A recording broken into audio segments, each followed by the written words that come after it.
तो उनमें कोई ना कोई बुजुर्ग तो होने चाहिए, क्योंकि बिना बुजुर्गों के कार्य संपन्न अच्छे से नहीं हो पाता। तो ऐसी एक बार एक नगर से बारात जाती है महाराज, और उस बारात में सारे नए नए लड़के थे।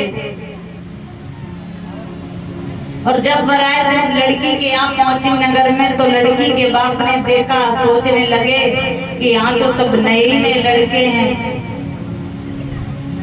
उन्होंने बड़ा ही उनका सम्मान किया, बारात चढ़ी, दरवाजा हुआ, सबको भोजन कराया गया।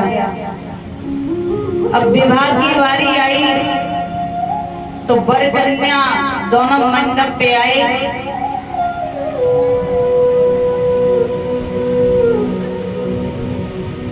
लड़की के पिता ने लड़के से कहा कि आप मेरी कन्या के साथ में विवाह करने आए हो, और मेरी एक शर्त है, अगर उसको आप पूर्ण कर दोगे तो मैं अपनी कन्या तुम्हारे साथ विवाह करूंगा। शर्त क्या है? कि शर्त यह है कि आपको नदी दूध से भरनी होगी। क्या? नदी को दूध से भरना होगा। अब जो लड़के थे वो मन में विचार करने लगे कि इतनी बड़ी नदी हम दूध कहां से लाएंगे, और इतना दूध मिलेगा भी नहीं, क्योंकि नदी का तो कोई छोर ही नहीं होता। अब बच्चे दौड़े दौड़े कहाँ आए? जनवासी में। उस बारात में एक बुजुर्ग थे, उनसे आके कहने लगे, बाबा हाँ अब तो बारात ऐसी ही लौटेगी, दुल्हन तो जा नहीं सकती। क्यों? क्योंकि लड़की के पिता ने एक शर्त रखी है, क्या? कि नदी को दूध से भरना है।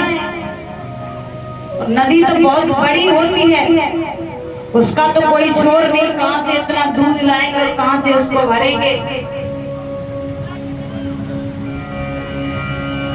तो उन्होंने कहा, अच्छा ये बात है, चिंता ना करो, जब बारात लेके आए तो ऐसे बारात ले भी नहीं जाएंगे, दुल्हन तो साथ में जाएगी। भी कैसे जाएगी? जब शर्त ही पूरी नहीं होगी तो दुल्हन कैसे चली जाएगी? कि विश्वास करो। उन्होंने आपसे ये कहा कि नदी को दूध से भरना है, तो जाओ पहले आप उनसे ये कहो जाके, क्या? कि पहले वो नदी को पानी से खाली करें, उसके बाद हम नदी को दूध से भरेंगे।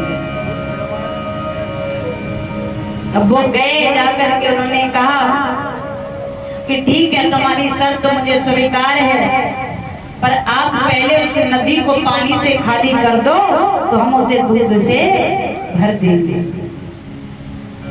अब ना तो कोई खाली कर सकता, ना ही उसे कोई दूध से भर सकता।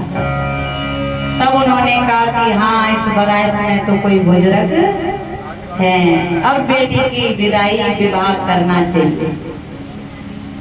तब अच्छे से विवाह कराया गया और अच्छे से विदाई संपन्न कराई गई। तो कहते हैं ना कि कोई कार्य यदि करो तो उसमें बुजुर्गों का होना बहुत जरूरी है। तो उसमें भी एक बुजुर्ग उन्होंने कहा, देखो लड़ो झगड़ो मत, अभी मालूम पड़ जाएगा कौन किसके सत्य से पार हुए। जिस कूड़े पर हम और आप बैठ के आए हैं उसको लेकर के आओ।